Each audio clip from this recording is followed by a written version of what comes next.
হিজরি নববর্ষ,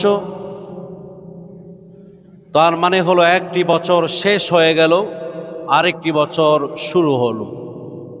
প্রবাদ বাক্যে রয়েছে, আল ওয়াক্তু লা ইয়ান্তাজিরু লি আহাদিন, সময় কারোর জন্য অপেক্ষা করে না।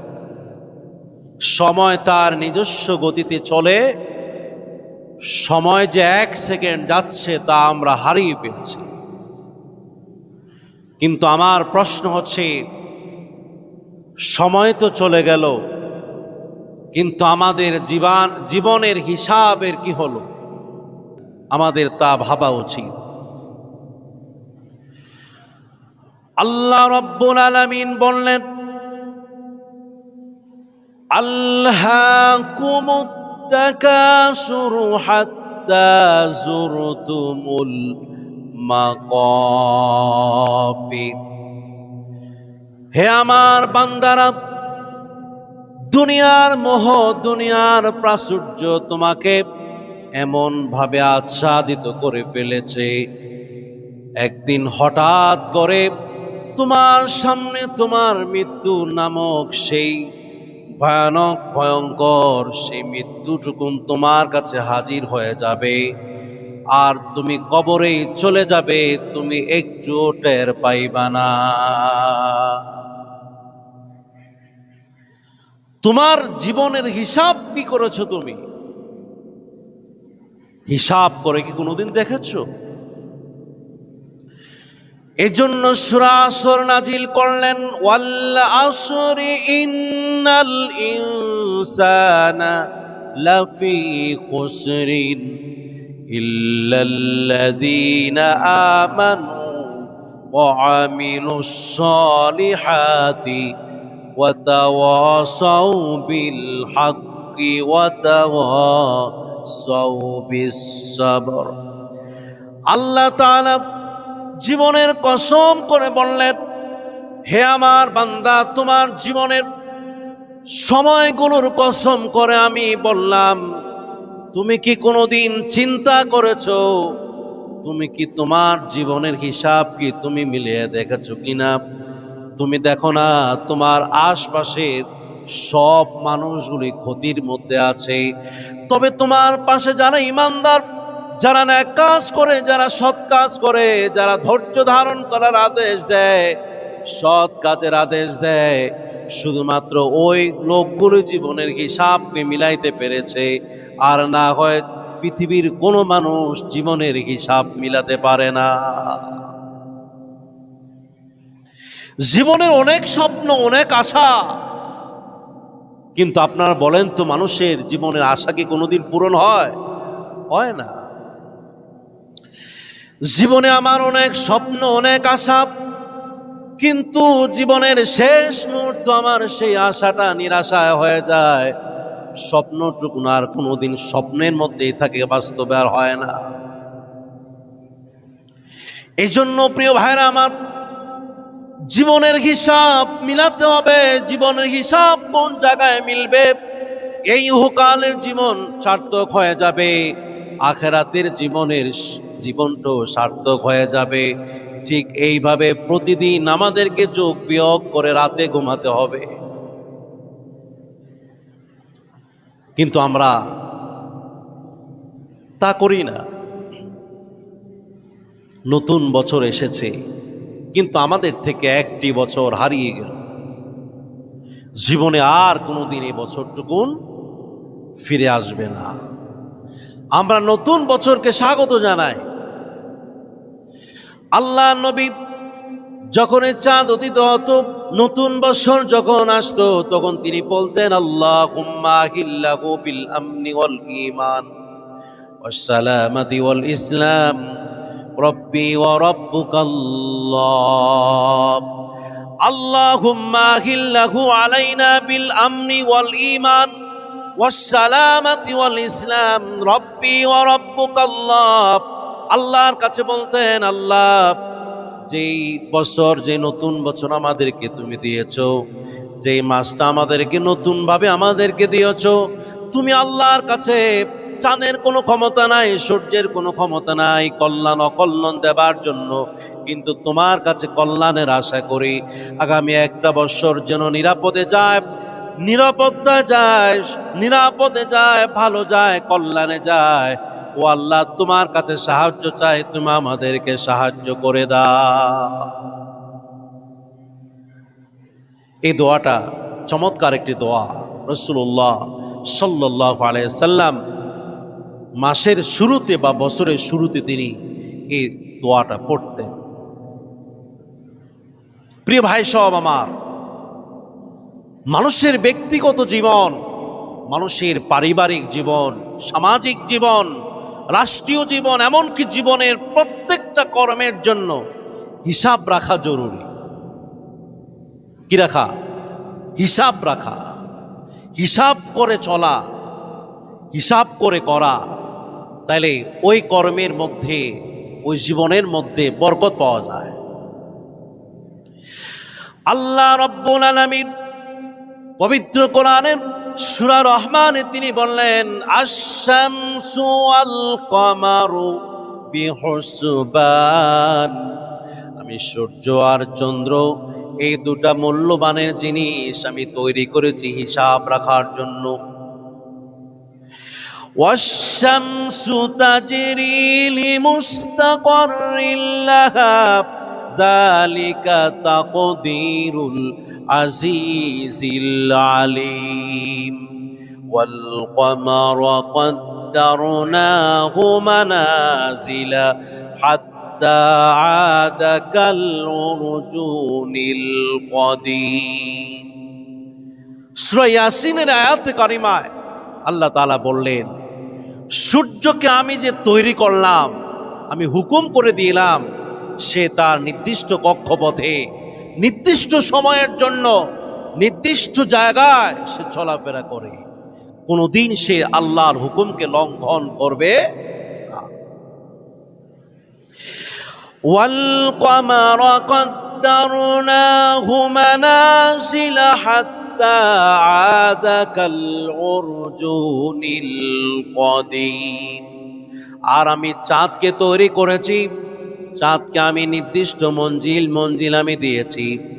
কোন জায়গায় খেজুর গাছের ডাল শুকায় গেলে যে এরকম চিকন হয়ে যায়, এই চাঁদটা এরকম চিকন একদিন হয়ে যায়, পরের দিন আবার মোটা হয়ে যায়, এর পরের দিন আবার মোটা হয়ে যায়, আবার অর্ধচন্দ্রে পরিণত হয়ে যায়, আবার পূর্ণ চন্দ্রে পরিণত হয়ে যায়, আবার একদিন সূর্যটা অস্তমিত চলে যায়। এই সকল কারিশমা, এই সকল জিনিসগুলো হিসাব রাখার জন্য আল্লাহ চাঁদকে তৈরি করলেন। আল্লাহ বললেন, লাশ-শামসু ইয়ামবাগি লাহা আন তুদরিকাল কমারা ওয়ালাল লাইলু সাবিকুন নাহারি ওয়া কুল্লুন ফি ফালাকিন ইয়াসবাহুন। সূর্যের ক্ষমতা নাই চাঁদের পরে গিয়ে, চাঁদের রাস্তায় গিয়ে অতিক্রম করে উদিত হতে, আবার চন্দ্র সূর্যকে অতিক্রম করতে, রাত দিনকে অতিক্রম করতে, দিন রাতকে অতিক্রম করতে কারো কোনো সাহস নাই, কারণ এই হুকুমটুকুন তাদেরকে দিয়েছেন কে? আল্লাহ। সবচেয়ে গুরুত্বপূর্ণ জিনিস হচ্ছে এই সূর্য আর চন্দ্র। আল্লাহ বললেন, হে রাসূল, ইয়াসআলুনাকা আনিল আহিল্লাতি কুল হিয়া মাওয়াকিতুন লিন্নাসি ওয়াল হাজ্জি। লোকেরা আপনাকে এই চাঁদ একদিন চিকন হয় আর একদিন মোটা হয় জিজ্ঞেস করবে, এটা কেন হয়? রাসূলকে বললেন, আপনি বলে দেন, কুল হিয়া মাওয়াকিতুল লিন্নাসি ওয়াল হাজ্জি। এই চাঁদ একদিন এক এক রকম হয় এই জন্য, যাতে করে মানুষ তার জীবনের হিসাব, তার পারিবারিক হিসাব, ব্যক্তিগত হিসাব, সামাজিক হিসাব, রাষ্ট্রীয় হিসাব, সব মানুষ যেন হিসাব মতো কাজ করতে পারে, হিসাব রাখতে পারে। এই জন্য আমি এই চাঁদকে তৈরি করেছি। কারণ উল্লেখ করে দিলেন, হিসাব রাখার জন্য। চাঁদের এই হ্রাস বৃদ্ধির মাধ্যমে মানুষ খুব সহজেই মাসের হিসাব করতে পারে, বছরের হিসাব করতে পারে, রোজা কখন হবে, ঈদ কখন হবে, হজের সময়, মানুষের মহিলাদের ইদ্যতের সময়, বিভিন্ন ইবাদত বন্দিগি চাঁদকে হিসাব করে করে মানুষ তার জীবনের সব কিছু করে। কন্যা সুবহানাল্লাহ। তাহলে চাঁদ আর সূর্য হিসাব করার জন্য তৈরি করেছে। আল্লাহ রাব্বুল আলামিন বললেন, ইন্না ইদ্দাতাশ শুহুরি ইনদাল্লাহি ইসনা আশারা শাহরান ফি কিতাবিল্লাহি ইয়াওমা খালাকাস সামাওয়াতি ওয়াল আরদা। আল্লাহ তাআলা বললেন, আমি এই আসমান আর জমিনকে তৈরি করার পরে কয়দিন বয়স হলো, আসমানের বয়স কয় মাস কয় বৎসর, জমিনের বয়স কয় মাস কয় বৎসর, মানুষের আজাল্লুম মুসাম্মা, মানুষের জীবনের হায়াত কতটুকুন, অন্যান্য প্রাণের হায়াত কতটুকুন, জীবনের যে সময়সীমা কতটুকুন, এই সময় সব কিছুর হিসাব আমি যেদিন আসমান আর জমিনকে তৈরি করেছি ওই দিন থেকে 12টি মাস, ইসনা আশারা শাহরান, 12 মাস ধরে ধরে বছর গনে গনে হিসাব রেখেছেন কার কাছে? আল্লাহর কাছে। তাহলে চাঁদকে হিসাব করে আল্লাহ তাআলা আল্লাহর এই জগৎ সংসারকে তিনি পরিচালনা করেন। আর মানুষ সূর্যকে হিসাব করে বাংলা নববর্ষ, ইংরেজি নববর্ষ পালন করে। যদি এই সূর্যকে লক্ষ্য করেও যদি হিসাব করে তাহলে ভুল হবে না। কারণ কি? কারণ সূর্যের হুকুম মানে কে? কার? আল্লাহর হুকুম মানে। সে আল্লাহর হুকুমে উদিত হয়, সেই যে উদিত হলো ঠিক মতোই অস্তমিত গেল, আবার ঠিক মতোই উদিত হলো, আবার ঠিক মতো অস্তমিত হয়ে গেল। মানে হলো সূর্যকে যদি কেউ ফলো করে হিসাব করে তারপরও তার হিসাবের কোনো গড়মিল হবে না। এগুলো নিখুঁত হিসাব। যেদিন এই সূর্য আর চন্দ্রকে আল্লাহ তাআলা ধ্বংস করে ফেলবেন, একদিন সব ধ্বংস হয়ে যাবে। কুল্লু মান আলাইহা ফান, সব ধ্বংস হয়ে যাবে, ওই দিন হিসাবও শেষ হয়ে যাবে। প্রিয় ভাইরা আমার, নববর্ষ আসলে পরে আমাদের করণীয়টা কি? মুহররম মাস আসলো, আরবি নববর্ষ চলে আসলো, মুসলমানদের জন্য কি করণীয়? আপনাকে 1 নম্বর করণীয় হলো, বিগত মুহররম মাস থেকে মুহররম মাস পর্যন্ত আমার জীবনের তারা কতটুকুন কাজ করেছি, আমি কতটুকুন নেক আমল করেছি, কতটুকুন বদ আমল করেছি, কতটুকুন ভালো কাজ করেছি, কতটুকুন মন্দ কাজ করেছি, হিসাব মিলানো আমার জন্য দরকার। হিসাব মিলানো দরকার। আর হিসাব মিলিয়ে রবের কাছে মনোযোগ সহকারে প্রার্থনা করতে হবে, রব, আমি আমার এই গত 1 বছর পর্যন্ত যা ভুল করেছি, যা অন্যায় করেছি, যা পাপ করেছি, তুমি রবের কাছে আমি বান্দা তোমার কাছে আমি ক্ষমা চাই। তাইলে আল্লাহ পাক কি করবেন? হাদিস শরীফে আসছে, বাবা আদম আলাইহিস সালাম, মা হাওয়া আলাইহিস সালাম জান্নাত থেকে বিতাড়িত হবার পরে এই পৃথিবীতে যখন পাঠানো হলো, তারা আল্লাহর দরবারে ক্ষমা চাইলেন। রব্বানা যালামনা আনফুসানা ওয়া ইল্লাম তাগফির লানা ওয়া তারহামনা লানাকুনান্না মিনাল খাসিরিন। ক্ষমা চাইলেন কার কাছে? হাদিস শরীফে বলেন, বাবা আদম এবং মা হাওয়া আলাইহিস সালামকে এই মুহররম মাস, বিশেষ করে 10 তারিখে তাদেরকে আল্লাহ পাক ক্ষমা করে দিলে। তাহলে বড় একটা আশা আল্লাহর দরবারে যদি করি, বিগত 1 বছর আমার জীবনে যা গুনাহ আছে, চোখের অশ্রু ছেড়ে দিয়ে আল্লাহর কাছে যদি ক্ষমা চাই, তাহলে বাবা আদমকে উসিলা করে, মা হাওয়াকে উসিলা করে যদি আল্লাহর কাছে চাওয়া যায়, তা আল্লাহ পাক আমাদেরকে ক্ষমা করবেন ইনশাআল্লাহ। হাদিস শরীফে লেখে, ইউনূস আলাইহিস সালাম মাছের পেটের মধ্যে আল্লাহ রাব্বুল আলামিন মুসিবতে ফেলায়া দিলেন। দুনিয়ার কোনো আলো পায় নাই, দুনিয়ার কোনো অন্ধকার পায় নাই, দুনিয়ার কোনো দিন পায় নাই, রাত পায় নাই। ওই মাসের মধ্যে সাগরের অতল গর্ভের মধ্যে বিপদের মধ্যে ছিলেন। ইউনূস আলাইহিস সালাম আল্লাহর দরবারে বলতেন, লা ইলাহা ইল্লা আনতা সুবহানাকা ইন্নী কুনতু মিনাজ জালিমিন। আল্লাহর জিকির করতেন, আল্লাহর কাছে ক্ষমা চাইতেন, আল্লাহর কাছে বলতেন, আল্লাহ আমি অপরাধ করে ফেলেছি, আমি জুলুম করে ফেলেছি। আল্লাহ তাআলা বললেন, ফাস্তাজাবনা লাহু ওয়া নাজাইনাহু মিনাল গাম্মি ওয়া কাযালিকা নুনজিল মুমিনিন। এই মুহররম মাসেই আল্লাহ রাব্বুল আলামিন ইউনূস নবীকে ক্ষমা করে দিলেন এবং তাকে সে মাছের পেট থেকে উদ্ধার করে পৃথিবীতে আবার পাঠাইয়া দিলেন কে? আল্লাহ নবী বললেন, সিয়ামু ইয়াউমি আশুরা আহতাসিবু আলাল্লাহি আইয়ুকাফফিরাস সানাতাল্লাতী ক্বাবলাহু। যদি আমার কোনো উম্মতি মুহাম্মাদি আশুরার 1-2টা রোজা যদি রাখে, আল্লাহ নবী বললেন, আমি আল্লাহ রব্বুল আলামিনের কাছে আশাটুকুন রাখি, আমি এই বিশ্বাসটুকুন রাখি, এই 2টা রোজার বিনিময়ে বিগত 1 বছরের যত গুনাহগুলি আছে, যত ভুলগুলি হয়েছে, ওই বান্দার ওই উম্মতের সব গুনাহগুলি মাফ করে দিবেন কে? তাইলে আমাদেরকে রোজার মাধ্যমে আল্লাহর কাছে ক্ষমা চাইতে হবে। বিগত 1 বছরে আমার কি হয়েছে? আমাদের দ্বারা কি গুনাহ হয় নাই? অপরাধ হয় নাই? বহু গুনাহ হয়েছে।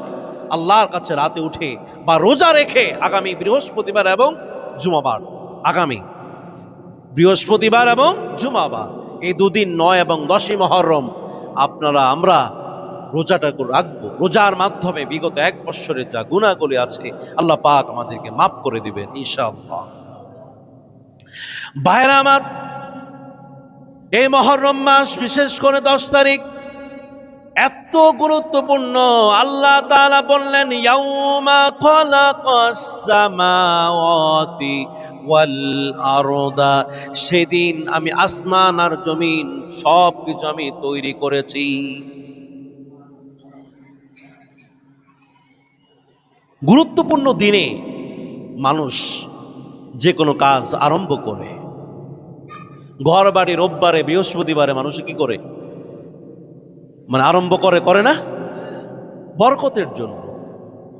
আল্লাহ তাআলা গোটা সমগ্র বিশ্ব জগৎকে মুহররম মাসের এই তারিখ 10 তারিখ আল্লাহ তাআলা সব কিছু ফয়দা করলেন। কোন ফায়াকুন, হও হয়ে যাও, আল্লাহ তাআলা সব করে দিলেন।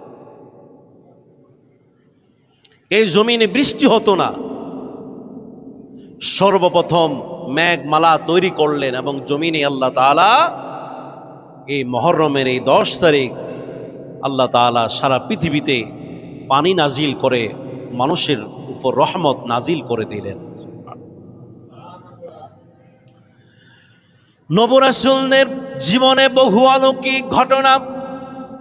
ইয়াকুব আলাইহিস সালামের রোগ মুক্তি, এত চর্ম রোগে জর্জরিত হয়ে গেলেন, চর্ম পর্যন্ত চুলকায়া পচে পচে জমিনে গলে পড়েছিল, কিন্তু আল্লাহর উপরে তিনি আশা ছাড়েন নাই। আল্লাহর কাছে তিনি দোয়া করতেন, আর শেষ পর্যন্ত আল্লাহ তাআলা বিশেষ এই দিনে আল্লাহ তাআলা তাকে ক্ষমা করলেন এবং তাকে সুস্থ করে দিলেন। ভাইরা আমার, রাসূলুল্লাহ সাল্লাল্লাহু আলাইহি সাল্লাম জানতেন 61 হিজরির 10ই মুহররমে কারবালা একটা ঘটনা ঘটবে, হৃদয় বিদারক একটি ঘটনা, যেটা আল্লাহ তাআলাও জানতেন, সারা পৃথিবীর ফেরেশতারাও জানতেন। এবং রাসূলুল্লাহ সাল্লাল্লাহু আলাইহি সাল্লামকে ইমাম হাসান হুসাইন যখন ছোট্ট ছিলেন, তখন হৃদয় বিদারকের ঘটনাটা 61 বছর আগেই রাসূলকে জানায়া দিয়েছেন। কন্যা সুবহানাল্লাহ। ইমানি চেতনায় বলিয়ান হয়ে বাতিলের বিরুদ্ধে জুলুমকে অবসান ঘটানোর জন্য 10ই মুহররমে সপরিবারে ইমাম হাসান এবং হুসাইন 2জন সপরিবার সহ শাহাদাত বরণ হয়ে সারা পৃথিবীতে এত একটি জ্বলন্ত উদাহরণ পেশ করে দিয়েছেন, পৃথিবীর কোনো মানুষ যেন জালিমের কাছে মাথা অবনত না করে। জুলুমের অবসান হবেই, বাতিলের আতঙ্ক, বাতিল একদিন কি হবে? ধ্বংস হবেই। সত্যের একদিন মাথা উঁচু করে দাঁড়াবে। কুল জা আল হক ওয়া যাহাকাল বাতিল, বাতিল ধ্বংস হবে। এজন্য ভাইরা, এই মাসের এই দিনটা আমার কাছে বলছে কয়টা বাজে এটা বলতে। প্রিয় ভাইরা আমার, তাইলে আমরা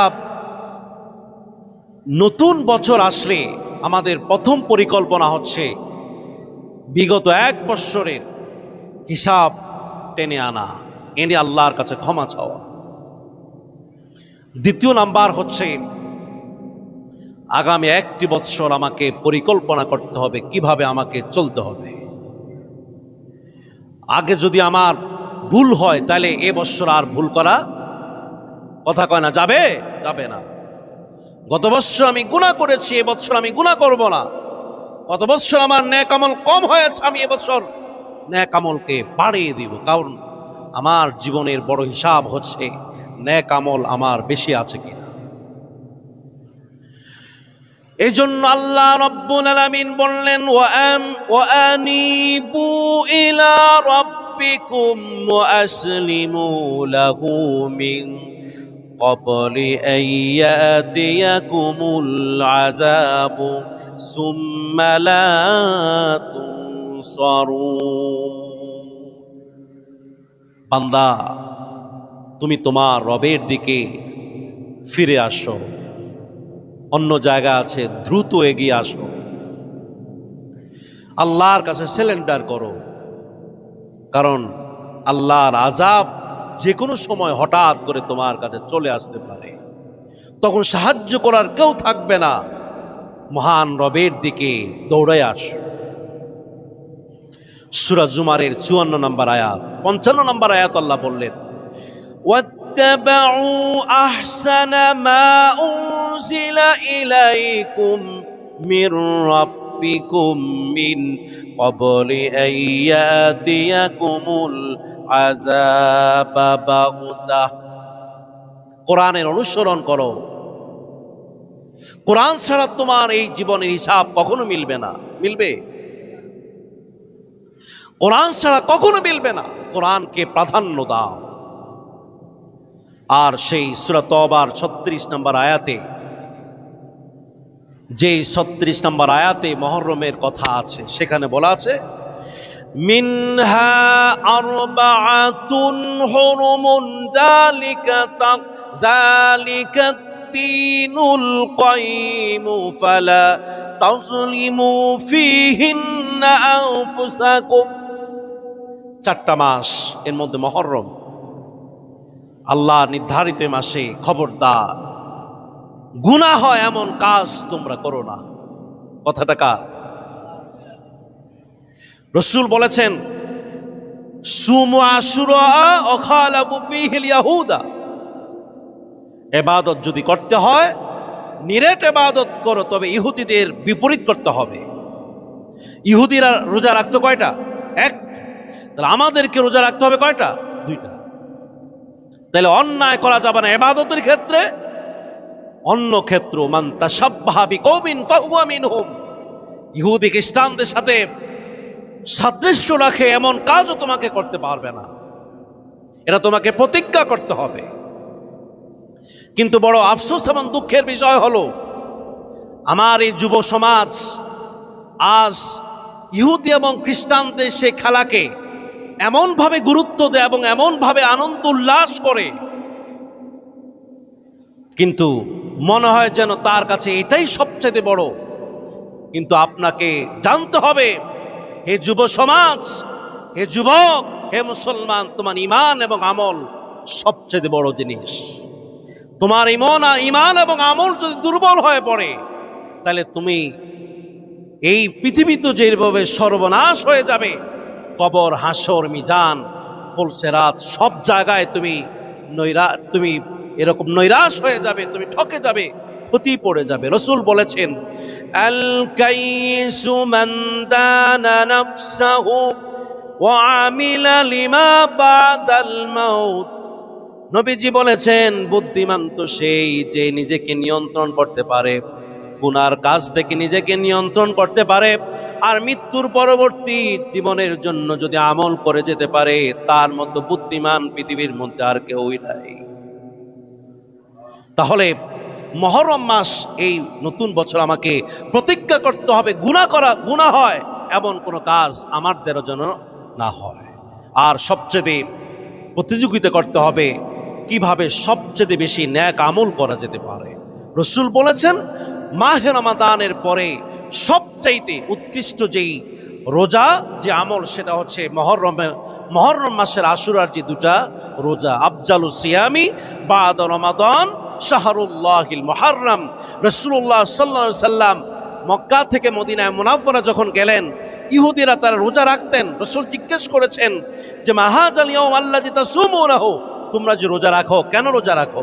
তখন তারা বলতেন, মূসা আলাইহিস সালামকে এই দিনে আল্লাহ তাআলা ফিরআউনের জুলুম থেকে রক্ষা করেছেন, আর ফিরআউন এবং তার দলবলকে পানির নিচে ডুবাইয়া দিয়েছেন।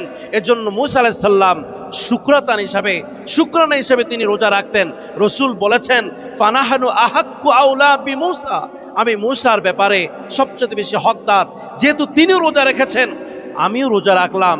এবং ও আমারা বিসিয়ামিহি, তিনি সাহাবাদেরকে রোজা রাখার জন্য নির্দেশ করলেন, বললেন যে সুমু, তোমরা রোজা রাখো, আশুরার দিন রোজা রাখো। তবে ইহুদিদের বিপরীত করে তোমরা একদিন আগে একটা বা একদিন পরে একটা রোজা রাখবে। অতএব প্রিয় ভাইরা আমার, এই হিজরি নববর্ষে, নতুন এ বছরে আমরা পিছনের যত ভুল ত্রুটিগুলো হয়েছে আল্লাহর কাছে ক্ষমা চাই। আল্লাহ পাক যেন আমাদেরকে ক্ষমা করে দেয় এবং আগামী দিনগুলো যেন সুন্দর ও সাবলীলভাবে চলতে পারে, এই দোয়াটুকুন, প্রার্থনাটুকুন আল্লাহর কাছে রেখে আমাদের বক্তব্য এখানে শেষ করলাম। আসসালামু আলাইকুম।